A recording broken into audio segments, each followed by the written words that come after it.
외근을 나왔던 707 특전사 장교여성이 타령한 육군 병사를 보고 그가 들고 있는 총기를 제압하고 그를 붙잡은 후에 헌병대로 보내고 개과천선을 시키는 이야기입니다. 영상 시청 전에 구독과 좋아요 부탁드립니다. 저희에게 큰 힘이 됩니다. 경기도 파주시 최전방 부대. 여름의 초입을 알리는 따뜻한 바람마저 철책의 날카로움을 넘지 못하는 곳.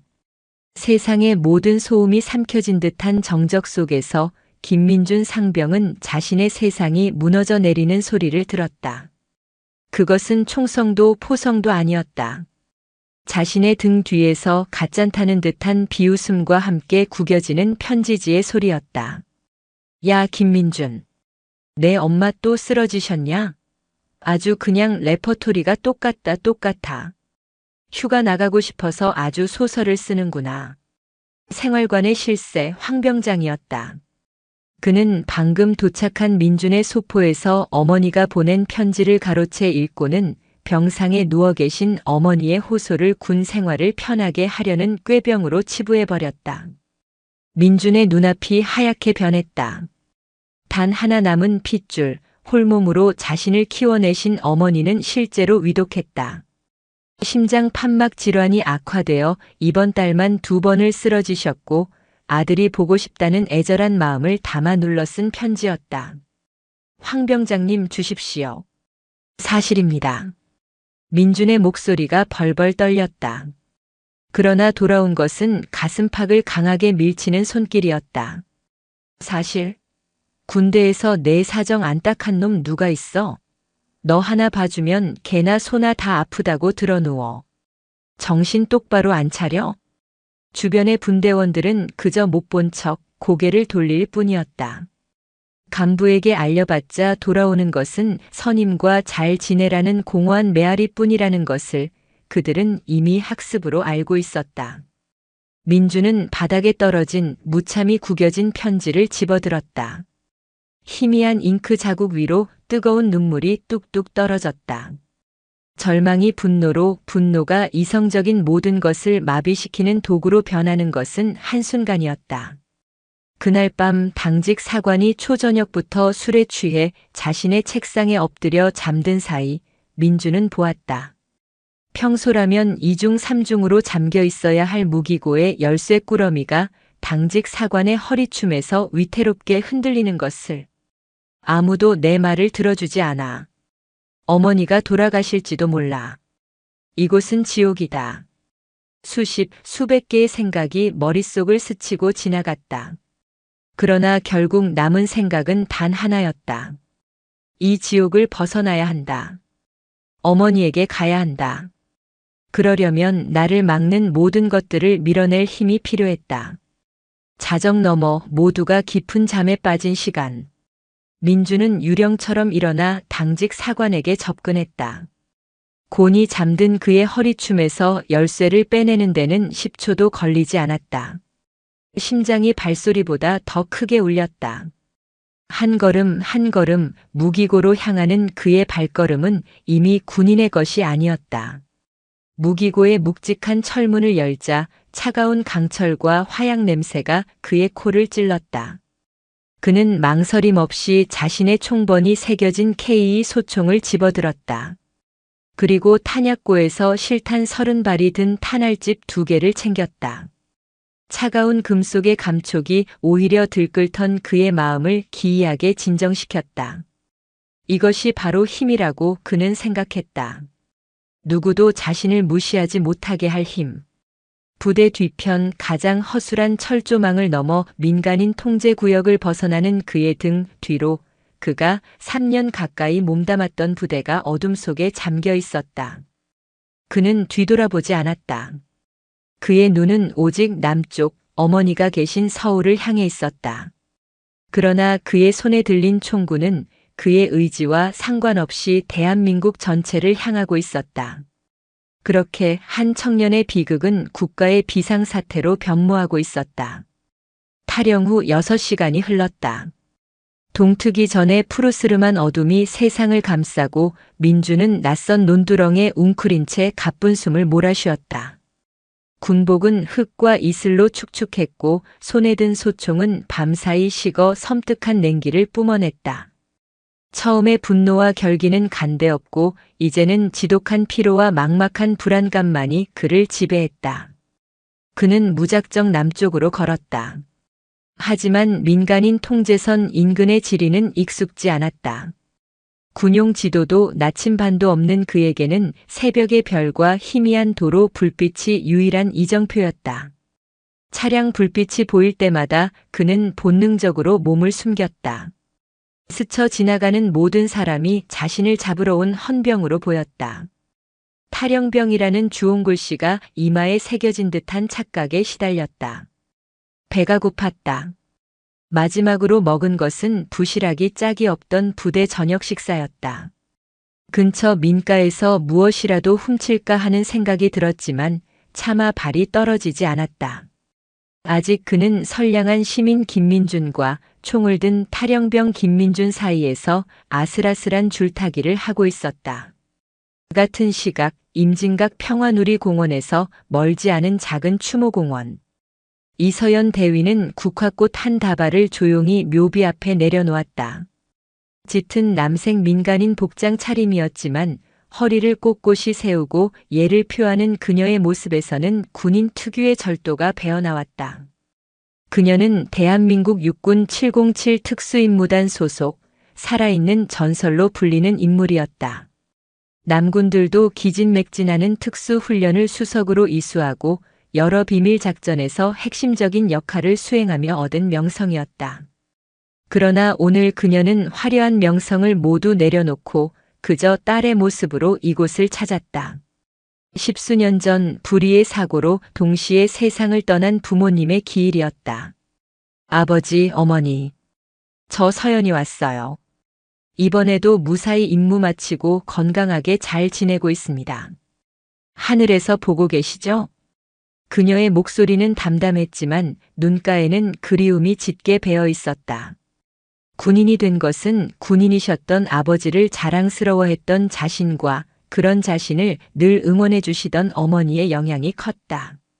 그녀에게 군복은 단순한 직업이 아니라 부모님과의 약속이자 자신의 모든 것이었다.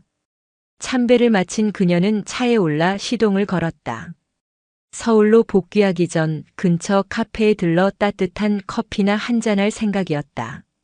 그녀의 차가 한적한 2차선 도로를 따라 천천히 움직이기 시작했다. 평화롭기 그지없는 아침이었다. 두 사람의 궤적은 그렇게 서로를 알지 못한 채 조금씩 가까워지고 있었다.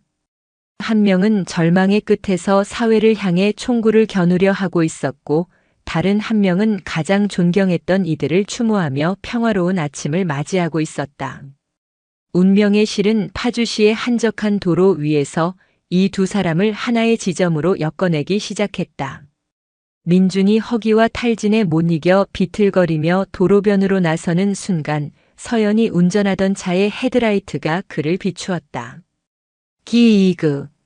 날카로운 타이어 마찰음과 함께 이서연 대위의 차가 멈춰섰다. 갑자기 도로로 비틀거리며 튀어나온 군복 차림의 사내 때문이었다. 서연은 놀란 가슴을 쓸어내리며 창문을 내렸다. 괜찮으십니까? 다친 곳은? 그러나 그녀의 말은 끝을 맺지 못했다. 남자의 품에 안겨있는 K2 소총이 눈에 들어왔기 때문이다. 훈련 상황이 아닌 이상 실탄까지 장전한 군인이 민간인 도로에 혼자 있을 이유는 단 하나뿐이었다. 탈영. 서연의 머릿속에 경고등이 켜졌다. 그녀는 본능적으로 차 문을 잠그고 상대방을 자극하지 않기 위해 천천히 손을 운전대 위로 올렸다. 김민준 상병은 자신을 향해 멈춰 선 차량에 당황했다. 운전석에 앉은 이가 젊은 여성이란 것을 확인하자 그는 오히려 더 큰 불안감에 휩싸였다. 신고할 것이다. 그러면 모든 것이 끝장이다. 가까이 오지 마. 그냥 가던 길 가. 민주는 자신도 모르게 총구를 살짝 들어올리며 외쳤다. 그의 목소리는 잔뜩 쉬어 있었고 극도의 긴장감으로 떨리고 있었다. 그 순간 민준의 뒤편에서 아침 장사를 위해 트럭을 몰고 오던 상인이 차를 세우고 내렸다. 아니, 군인 양반이 왜 길을 막고 그래? 무슨 일이야? 상인의 순박한 물음에 극도로 예민해져 있던 민준의 신경이 끊어졌다. 오지 말라고 했잖아. 으악. 민준이 총구를 그쪽으로 휙 돌리자 상인은 비명을 지르며 트럭 뒤로 몸을 숨겼다. 이 작은 소동은 순식간에 주변의 이목을 끌었다. 근처에서 농사일을 준비하던 주민 서너 명이 웅성거리기 시작했다. 상황은 걷잡을 수 없이 악화되고 있었다. 다들 물러서세요. 위험합니다. 차 안에 있던 서연이 창문을 통해 단호하게 외쳤다. 그녀의 목소리에는 사람들을 통제하는 힘이 실려 있었다. 주민들은 겁에 질려 뒷걸음질 치기 시작했다. 서연은 빠르게 상황을 분석했다. 탈영병은 심하게 지쳐 보이며 심리적으로 극도로 불안정한 상태. 공격 의사보다는 방어적인 태도가 강하다. 하지만 이 상태로 계속 대치하다간 오발 사고나 예기치 못한 참사로 이어질 수 있다. 경찰이나 헌병대가 도착하기까지는 시간이 걸릴 것이다. 그 전에 상황을 진정시켜야 한다. 내가 직접 나선다. 그녀는 결심했다. 이것은 707의 임무는 아니었지만 군복을 입은 자로서 그리고 시민을 지켜야 할 의무를 지닌 군인으로서 당연한 책무였다. 서연은 심호흡을 한 번 하고 천천히 차 문을 열었다. 민준의 시선이 날카롭게 그녀에게 꽂혔다. 내리지 마. 차에 타 있으라고. 진정해요. 나도 군인입니다. 해치지 않아요. 서연은 양손을 가슴 높이로 들어 보이며 자신이 비무장 상태임을 명확히 보여주었다. 그녀의 차분하고 나지막한 목소리는 민준의 고함 소리와 극명한 대조를 이루었다. 군인? 당신이 군인이라고. 신분증 보여줘. 알겠습니다. 하지만 내가 주머니에 손을 넣으면 용사님이 놀랄 수도 있어요. 그러니 내가 천천히 움직일 테니 총구부터 내려줄 수 있을까요? 용사님. 그 한마디에 민준의 눈빛이 살짝 흔들렸다. 부대에서 그를 부르던 경멸적인 호칭이 아닌 존중이 담긴 단어였다. 서연은 민준의 반응을 놓치지 않고 대화를 이어나갔다. 많이 힘들었나 보네요. 얼굴이 말이 아니에요. 밤새 걸었습니까? 그녀는 마치 오랜만에 만난 후배를 걱정하는 선배처럼 부드럽게 말을 건넸다. 그녀의 시선은 민준의 총이 아닌 그의 지친 눈을 향해 있었다. 사람들의 비명과 자동차 경적 소리로 아수라장이 된 도로 한가운데서 두 사람 사이에는 기묘한 정적과 함께 팽팽한 대치선이 그어졌다. 전설적인 특수부대 여군 대위와 절망 끝에 총을 든 탈영병 상병의 운명적인 만남은 그렇게 시작되고 있었다. 경찰 순찰차 2대가 소음을 내며 현장에 도착했다. 하지만 차에서 내린 경찰들은 총을 든 군인을 보고는 섣불리 접근하지 못했다. 방탄복과 방패를 갖춘 경찰 특공대와 군 헌병대의 출동을 요청한 채 현장 주변의 민간인들을 통제하며 거리를 유지할 뿐이었다. 대치 상황의 중심은 오롯이 이서연 대위와 김민준 상병 두 사람에게 맡겨졌다. 용사님 이름이 뭡니까? 서연이 한 걸음 더 다가서며 물었다. 그녀의 발걸음은 위협적이지 않았고 마치 물이 스며들 듯 자연스러웠다. 김민준입니다. 민준은 자신도 모르게 이름을 말했다. 이성의 끈을 놓아버린 자신에게 처음으로 이름을 물어봐준 사람이었다. 김민준 용사. 나는 육군 대위 이서연입니다. 특수전 사령부 소속이고 오늘은 휴가라서 잠시 부모님을 뵈러 왔습니다. 서연은 굳이 자신의 소속을 간략하게나마 밝혔다. 그 같은 군인으로서의 유대감을 형성하고 자신이 이 상황을 해결할 전문성을 갖추었음을 은연중에 알리기 위함이었다. 특전사? 민준의 눈이 커졌다. 자신과는 다른 진짜 군인이라는 생각에 위축감이 들었다. 거짓말 마. 당신 같은 여자가 어떻게 특전사야? 믿기 어렵겠지만 사실입니다. 하지만 그게 지금 중요한 건 아니죠. 서연은 그의 불신을 가볍게 받아넘겼다. 그녀는 민준의 주변을 천천히 훑어보았다. 흑투성이 전투화, 찢어진 옷자락, 그리고 무엇보다 공허하고 절망으로 가득 찬 그의 눈빛. 그녀는 그 눈빛에서 단순한 분노가 아닌 깊은 슬픔을 읽어냈다. 민준 용사, 그 총 무겁지 않습니까? 계속 들고 있으려면 어깨도 아프고 팔도 저릴 텐데.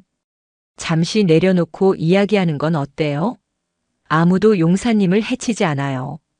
내가 약속합니다. 그녀의 말은 심리적 압박이 아닌 순수한 인간적인 걱정처럼 들렸다. 실제로 밤새 총을 어깨에 메고 손에 들고 있던 민주는 팔과 어깨의 통증을 느끼고 있었다. 자신을 범죄자가 아닌 고생하는 한 명의 군인으로 봐주는 듯한 그녀의 태도에 민준의 마음속 얼어붙었던 무언가가 아주 조금씩 녹는 듯했다. 무슨 말을 하려는 겁니까? 어차셔널 잡아가려는 거 다 압니다. 잡아가겠죠. 하지만 그 전에 왜 민준 용사가 이 힘든 길을 선택해야만 했는지 나는 그 이야기가 듣고 싶습니다. 여기까지 오게 만든 그 이유가 분명히 있을 겁니다. 혼자 끙끙 앓는 것보다 누군가에게 털어놓는 게 아주 조금은 나을 수도 있어요. 서연의 목소리는 최면술사처럼 그의 닫힌 마음의 문을 조심스럽게 두드렸다. 그녀는 경찰과 주변 사람들을 향해 손짓으로 아직 접근하지 말라는 신호를 보냈다. 이 섬세한 심리전의 공간에 다른 이가 끼어드는 순간 모든 것이 수포로 돌아갈 수 있었다. 내가 말하면 뭘 어쩔 수 있는데요? 민준의 목소리에 처음으로 의문이 섞여 나왔다. 포기와 체념이 아닌 아주 희미한 기대감의 씨앗이었다. 서연은 그 기회를 놓치지 않았다. 내가 뭘 해줄 수는 없을지도 모릅니다. 하지만 난 적어도 민준 용사의 이야기를 끝까지 들어줄 수는 있습니다. 당신을 숫자나 계급이 아니라 김민준이라는 한 사람으로 대하고 그 목소리를 무시하지 않을 겁니다. 그 순간 민준의 눈에서 눈물 한 방울이 흘러내렸다. 무시하지 않겠다는 말. 그것은 그가 부대 안에서 가장 갈망했던 것이었다. 아픈 어머니의 소식도 선임의 부조리도 자신의 고통도 모두 무시당했던 그에게 서연의 말은 심장을 관통하는 구원이었다. 어머니가 아프십니다. 그런데 아무도. 결국 민준의 입에서 울음 섞인 진실이 터져나왔다. 그는 횡설수설 자신이 겪었던 부조리와 어머니에 대한 걱정을 토해내기 시작했다. 서연은 그저 조용히 그의 말을 하나도 놓치지 않고 들어주었다. 그녀의 눈에는 비판이나 동정이 아닌 깊은 공감과 이해가 담겨 있었다. 마치 태풍의 눈처럼 소란스러운 세상의 모든 소음이 차단된 채 두 사람의 대화만이 고요하게 이어졌다. 총구는 여전히 위험하게 허공을 향하고 있었지만 그 총을 쥔 손의 떨림은 조금씩 잦아들고 있었다. 김민준 상병의 격앙된 감정이 서서히 가라앉고 그의 이야기가 거의 끝날 무렵 그는 마치 기력이 다한 사람처럼 거친 숨을 내쉬었다.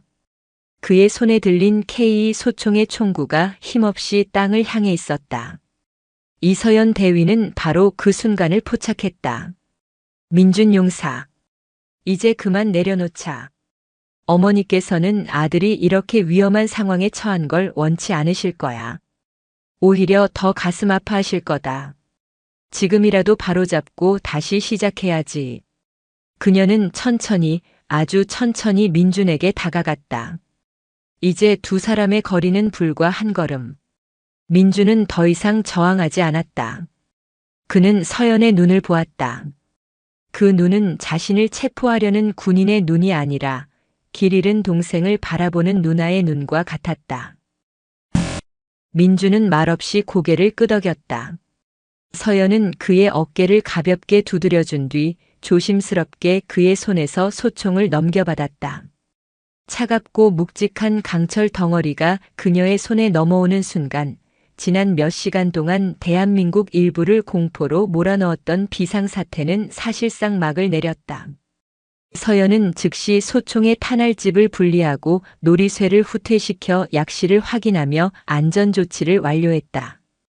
그녀의 능숙하고 절도 있는 동작을 민주는 멍하니 바라볼 뿐이었다. 곧이어 현장에 도착한 헌병대 병력이 방탄방패를 앞세우고 조심스럽게 다가왔다. 헌병대장을 맡은 한중이가 서연에게 다가와 거수 경례를 했다. 충성. 대위님 수고하셨습니다. 신병 확보하겠습니다. 수고 많다. 이쪽은 김민준 상병이다. 심리적으로 매우 불안정한 상태이니 강압적으로 대하지 말고 절차에 따라 안전하게 인솔하도록. 그리고 단순 탈영병으로 취급하지 말아주었으면 한다. 이면에 많은 사정이 있는 것 같으니 조사 과정에서 꼭 참고해 주길 바란다. 서연은 헌병대장에게 상황을 인계하며 마지막까지 민준을 위한 배려를 잊지 않았다. 헌병들은 민준에게 다가가 수갑을 채웠다. 민준은 순순히 두 손을 내밀었다. 헌병차에 오르기 직전 그는 서연을 돌아보았다. 감사합니다. 작게 읊조린 그의 목소리를 서연은 똑똑히 들었다.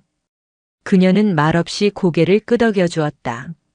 민준을 태운 헌병 차량이 현장을 떠나고 경찰들이 주변을 정리하며 상황은 완전히 종료되었다. 아침 햇살이 임진각 도로 위를 환하게 비추고 있었다. 사람들은 안도의 한숨을 내쉬며 호련히 나타나 끔찍한 사태를 막아낸 여군 대위를 경이로운 눈으로 바라보았다. 하지만 서연의 임무는 여기서 끝나지 않았다. 그녀는 자신의 차로 돌아가 휴대폰을 들고 익숙한 번호를 눌렀다. 신호음이 몇 번 울린 뒤 중후한 목소리가 들려왔다. 이 대위 웬일인가? 육군본부 감찰실에 근무하는 과거 그녀의 능력을 높이 사주었던 장군이었다. 충성. 장군님 드릴 말씀이 있습니다. 오늘 파주에서 발생한 탈영병 사건 관련입니다. 서연은 방금 전의 상황을 간략하게 보고했다. 그리고 덧붙였다. 장군님, 그 병사 단순한 처벌만으로는 절대 바로 설 수 없는 상태입니다. 부대 내 가혹행위와 지휘관의 책임 방기가 있었을 가능성이 매우 높습니다. 제가 이 아이를 책임지고 선도해 볼 기회를 주실 수 있겠습니까? 수화기 너머의 장군은 잠시 침묵했다. 현역, 그것도 최정예 특수부대 장교가 일개 탈영병의 선도를 자처하는 것은 전례 없는 일이었다. 이 대위, 그게 무슨 말인가? 자네가 왜? 제가 그 아이의 눈에서 과거의 제 모습을 보았기 때문입니다. 절망의 끝에 서 있던 한 인간을 보았습니다. 군이 사람을 잃으면 모든 것을 잃는 것이라 배웠습니다. 부디 허락해 주십시오. 그녀의 목소리는 단호했다. 한 탈영병을 제압한 영웅의 이야기는 여기서 끝이 아니었다. 절망에 빠진 한 청년을 구하고 그를 개과천선시켜 다시 사회의 품으로 돌려보내려는 한 위대한 군인의 진짜 이야기는 이제 막 시작되고 있었다. 그녀는 민준이 탄 헌병차가 사라진 방향을 바라보며 새로운 임무의 시작을 조용히 다짐했다. 김민준 상병의 신병이 군 헌병대에서 군 검찰로 넘어간 뒤 그는 깊은 침묵 속으로 빠져들었다. 굳게 닫힌 수사관실과 차가운 철창 안에서 그는 더 이상 자신을 변호하지 않았다. 그는 그저 모든 것을 체념한 듯 묻는 말에만 기계적으로 답할 뿐이었다. 군법은 엄정했고 총기 탈영이라는 죄명은 그의 남은 인생 전부를 짓누를 것처럼 무거웠다. 한편 이서연 대위의 파격적인 요청은 군 내부를 조용히 흔들었다. 일개 사병, 그것도 군의 명예에 먹칠을 한 탈영병을 위해 707의 최정예 장교가 직접 선도를 자처한다는 것은 누구도 쉽게 이해하거나 허락할 수 없는 일이었다. 이 대위의 마음은 알겠지만 이건 선례가 없는 일이야. 각자의 역할이 있는 걸세. 그녀가 연락했던 장군은 난색을 보였다. 하지만 서연은 물러서지 않았다. 그녀는 자신의 모든 휴가를 반납하고 직접 작성한 수십 장에 달하는 김민준 상병 관련 보고서 및 선도 계획안을 들고 직접 장군을 찾아갔다. 장군님, 이 사건은 단순히 병사 하나의 일탈이 아닙니다. 골마 터진 환부를 도려내지 않고 반창고만 붙이는 것과 같습니다. 김민준 상병을 처벌하는 것은 당연합니다. 하지만 그를 절망으로 내몬 구조적인 문제를 파악하고 개선하는 것 또한 군의 책무입니다. 한 명의 병사를 올바르게 다시 세우는 것, 이건 역시 대한민국을 지키는 또 다른 방식의 작전이라고 생각합니다. 그녀의 눈빛은 흔들림이 없었다. 그녀가 제출한 보고서에는 그날의 상황 분석뿐만 아니라 민준과의 짧은 대화를 통해 유추한 부대 내 문제점, 그의 심리 상태, 그리고 앞으로 그에게 필요한 단계별 조치까지 섬세하게 담겨 있었다. 그녀의 진심과 논리에 장군은 결국 마음을 움직였다. 그는 국방부 직권으로 김민준 상병의 원소속 부대에 대한 대대적인 감찰을 지시했다. 한 탈영병의 사건은 이제 한 부대의 명운이 걸린 사건으로 전환되었다. 그리고 며칠 뒤 서연은 군 구치소의 면회실에서 드디어 민준과 마주 앉았다. 짧은 머리에 수인복을 입은 민준은 고개를 푹 숙인 채 그녀를 쳐다보지도 못했다.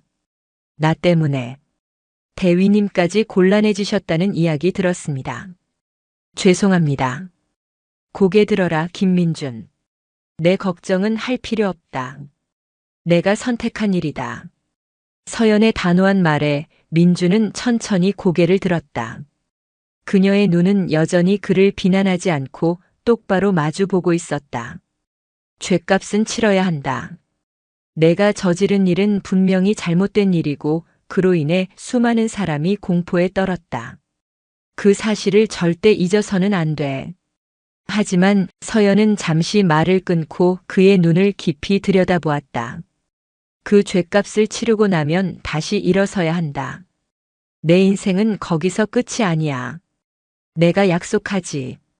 내가 도망치지 않고 너의 잘못을 정면으로 마주한다면 나도 널 절대 포기하지 않겠다. 내가 다시 일어설 때까지 내가 옆에 있겠다. 그것은 단순한 위로가 아니었다. 한 인간의 영혼을 건져 올리려는 강철 같은 의지가 담긴 약속이었다. 민준의 눈에서 그가 탈영하던 밤 이후 처음으로 뜨거운 눈물이 흘러내렸다. 차가운 절망의 땅에 아주 작은 희망의 씨앗이 심어지는 순간이었다. 이서연 대위의 예상대로 군 검찰의 감찰이 시작되자 민준의 소속 부대는 발칵 뒤집혔다. 주범인 황병장을 비롯한 선임 병사들은 입을 맞춘 듯 모든 의혹을 부인했다. 김민준은 원래부터 성격이 유별나고 적응을 못하던 관심병사였다는 거짓 진술로 모든 책임을 그에게 떠넘기려 했다.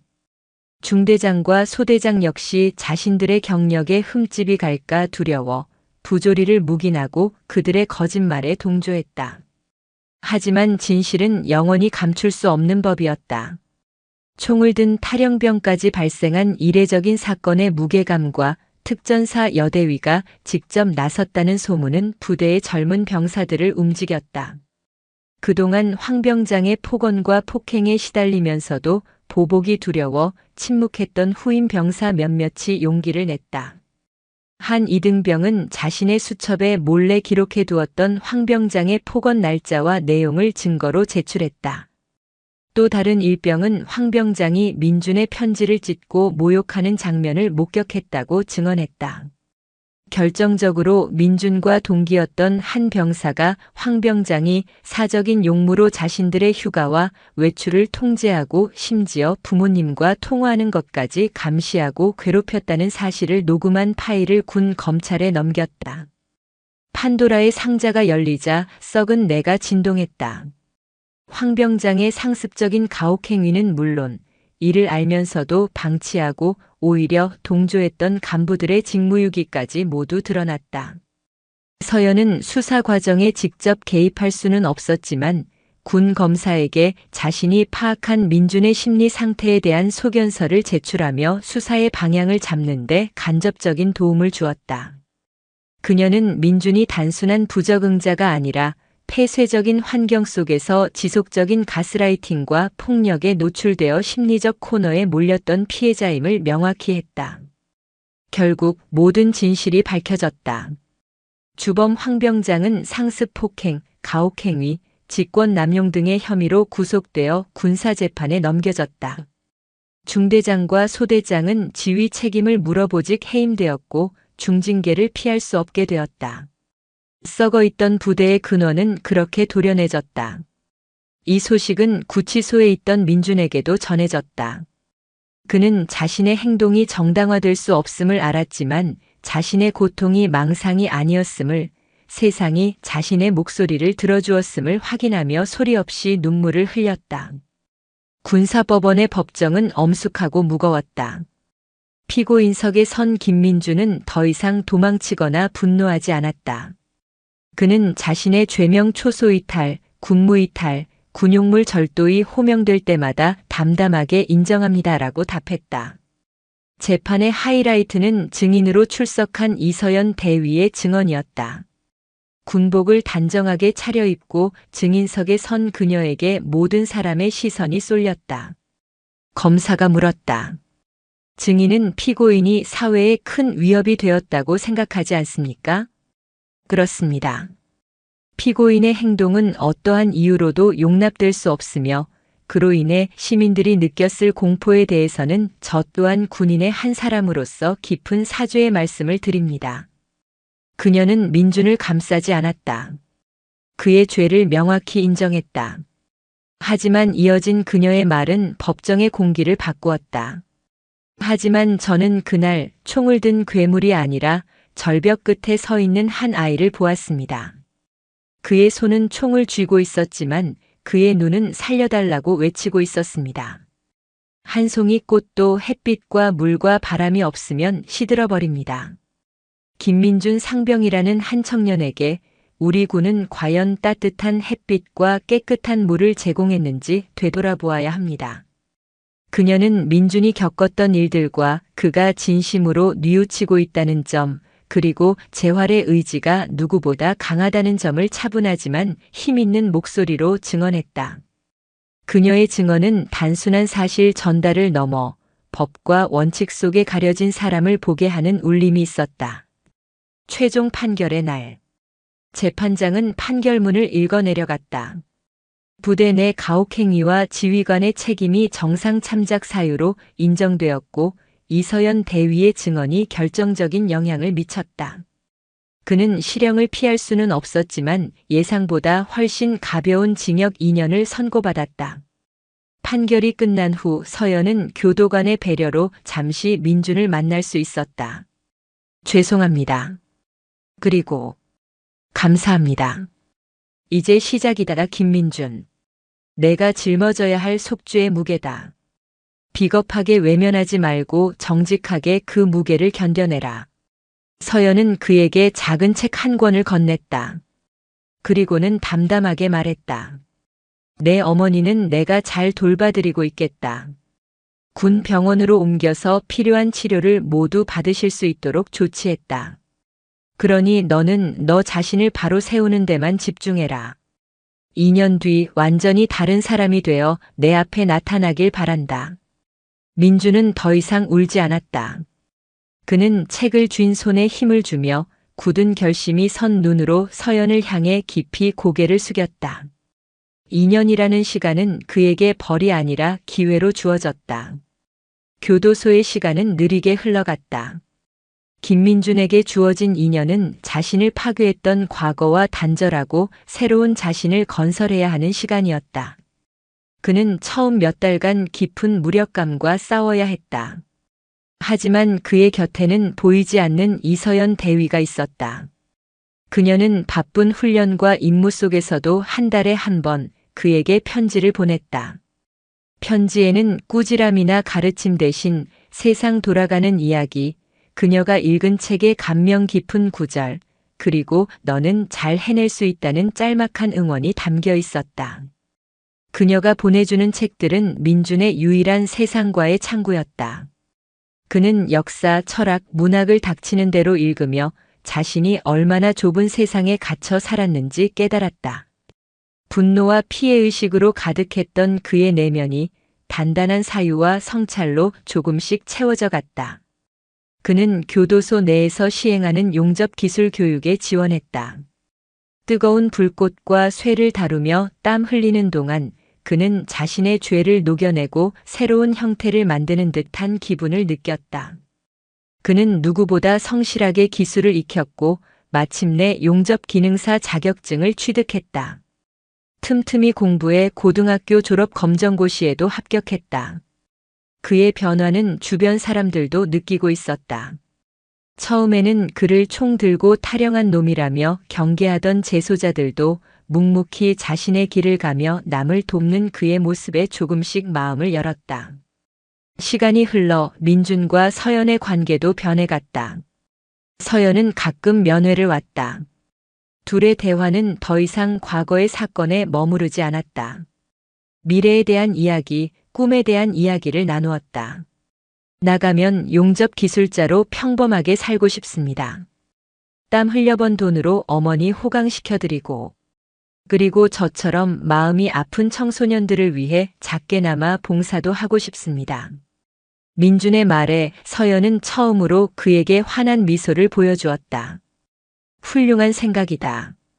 사람은 누구나 넘어진다.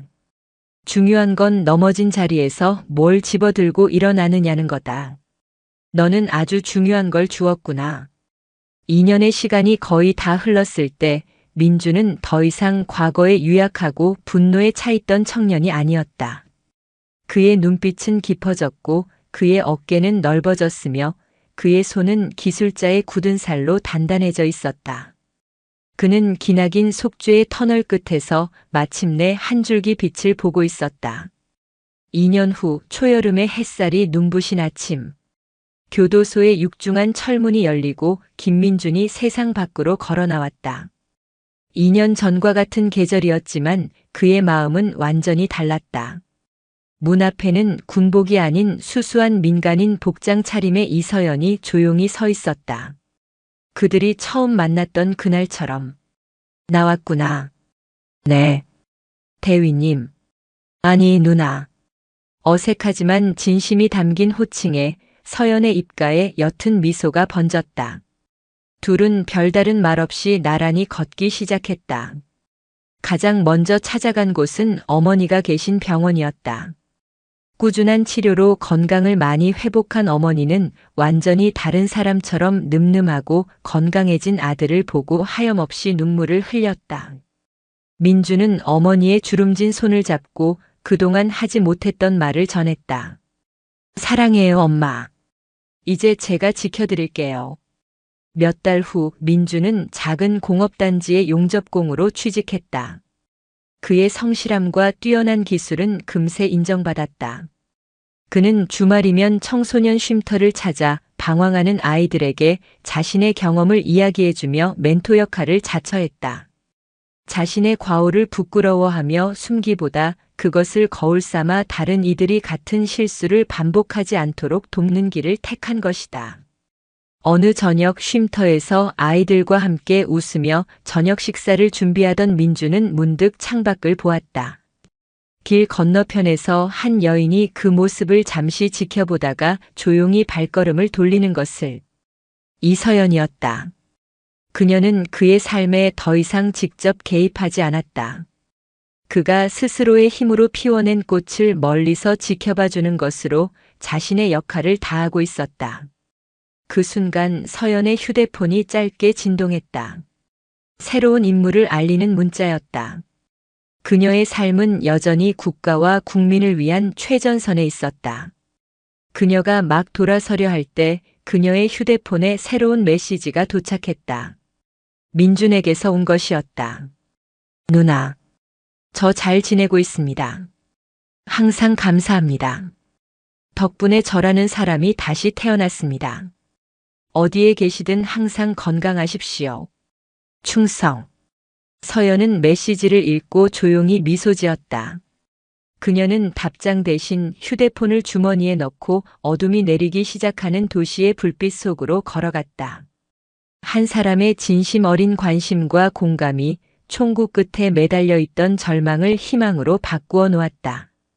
세상이 주목하는 화려한 작전은 아니었지만 한 사람의 인생을 구하고 그를 통해 또 다른 희망의 씨앗을 퍼뜨린 것. 그것이야말로 전설적인 군인 이서연이 수행한 가장 위대하고 가장 아름다운 임무였다. 눈에 보이지 않는 곳에서 그렇게 또 하나의 꽃이 피어나고 있었다. 영상이 유익하셨다면 구독과 좋아요, 댓글까지 부탁드리겠습니다.